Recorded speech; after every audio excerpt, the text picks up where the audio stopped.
We have a friend of the show joining us for our Bookstore segment. Bookstore is a website for book lovers and much more. And we're happy to have Hannah Orenstein on our show today. She's a senior dating editor for Elite Daily and the author of Playing with Matches, one of my favorite titles. Welcome back. We always love having you on. Hi, thank you so much for having me. Of course. So give us an overview of your book.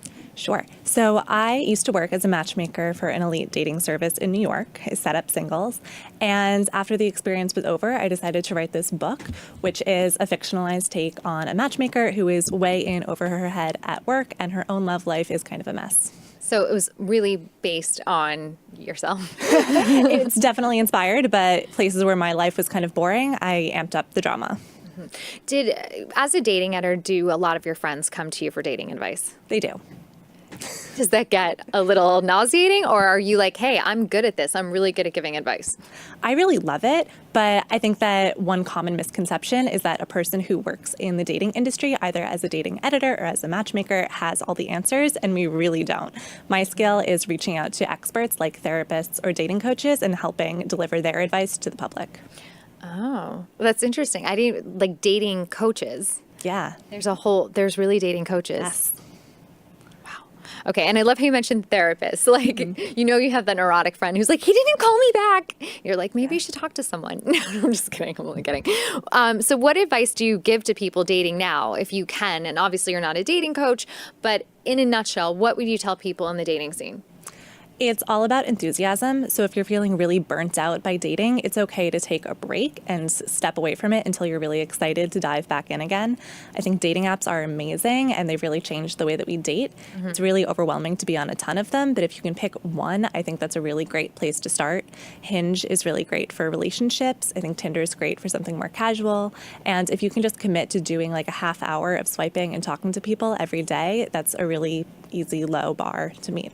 I keep hearing from my guy friends and my girlfriends that there's so many options out there that it becomes like overwhelming, but they're all still single. So even though there's lots of options, it's quantity over quality, possibly. Like, how do you suss out with that crazy amount of quote unquote options? Yeah, that's the big question. I think whether you're meeting somebody at a bar or through friends or at school or on an app, the question of chemistry is still there. So even if you do have a million options, you really are looking for the same thing, which is chemistry, conversation, comfort. If you can be yourself around a person, that's really important. Yeah. I like that. What do you think is one of the most common dating flaws? Ooh, like a mistake that people make?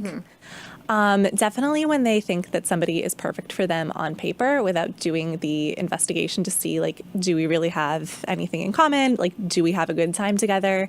Even if a person is, like, perfect for you, that doesn't mean you're going to have a good time or feel like yourself around them. No, that makes sense. I want to also kind of get your take on the interaction with people on dating apps. Like, how much do you have to divulge that's too much? Because I've been hearing a lot of my friends feel like they have to give their entire life story to a complete stranger, and then they realize they're not even meeting for coffee. No, I think that's a mistake. I think you need to give just enough to show off your personality and who you are, and just a little snippet to, get that interest to go on a date, but have the conversation in real life. It's way more interesting to have a conversation face to face than over an app. And you could also write someone off very quickly because they might say something that strikes a chord with you, but they might be a great person and you're not getting to see that. Yeah.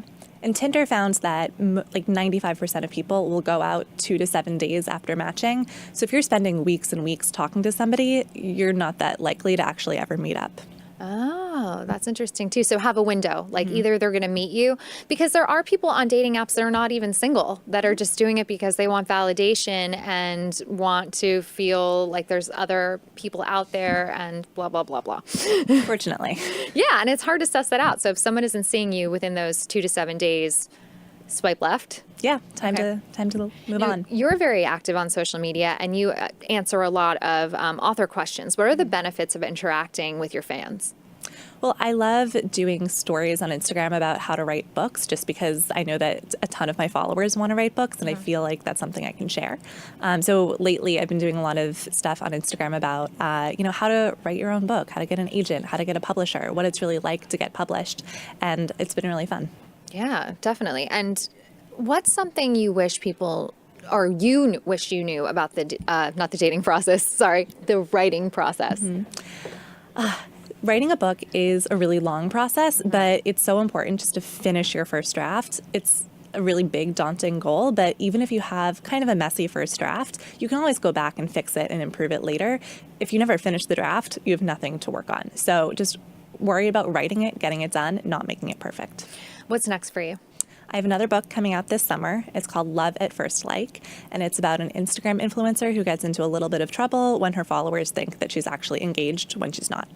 Ooh, oh, you should get that turned into a Lifetime movie. Oh, I would love that. Please turn her into a Lifetime movie. That was so great. Thank you for all the insights, because I'm telling you, like, the dating world's scary out there. It's scary out there. Well, thank you for having me. Thank you for joining us.